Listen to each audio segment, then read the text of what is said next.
கொளுத்துற வெயில குளு குளுன்னு வால்வோ பஸ்ல போலாம் வாங்க. அநியாய வெயில் ஓவரா. நம்ம ஸ்டீல் சிட்டியான சேலத்துல இருந்து சென்னைக்கு SETC Volvo AC multi axial semi sleeper பஸ்ல தாங்க டிராவல் பண்ணியிருந்தேன். டே அண்ட் நைட் சர்வீஸ் வந்து கொடுக்குறாங்க. காலையில 11 மணிக்கும் நைட்டு 10 மணிக்கும். அதே மாதிரி சென்னை கிளாம்பாக்கம்ல காலையில 11 மணிக்கும் நைட்டு 11 மணிக்கும். நான் சேலத்துல இருந்து காலையில 11 மணி சர்வீஸ்ல தான் டிராவல் பண்ணியிருந்தேன். நான் வீக்கெண்டு சண்டே காலையில டிராவல் பண்ணியிருந்தேன். சீட்டு கொஞ்சம் ஃபில் ஆகாதனால 11:25 தான் நம்ம சேலம் பஸ் ஸ்டாண்ட்ல இருந்து எடுத்தாங்க. இதுல ஒரு யூனிக்கான விஷயம் என்னன்னா, க்ரூஸ் வந்து அவங்களோட சொந்த செலவுல வந்து ஹாரன் வந்து அப்கிரேட் பண்ணி வச்சிருக்காங்க.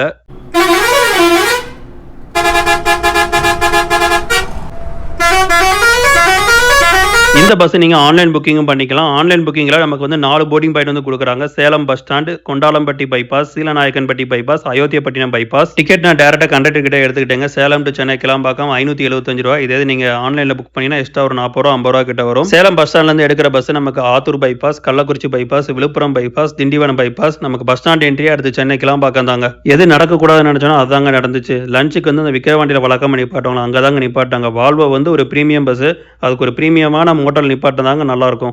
எல்லாம் வந்தாச்சு, இது இன்னும் போகல.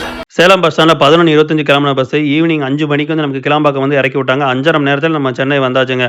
நீங்க யாரும் இந்த பஸ்ல டிராவல் பண்ணிருந்தீங்கன்னா உங்களோட எக்ஸ்பீரியன்ஸ் வந்து கமெண்ட்ல ஷேர் பண்ணுங்க. வீடியோ பிடிச்சிட்டா மறக்காம லைக் அண்ட் சப்ஸ்கிரைப் பண்ணிடுங்க.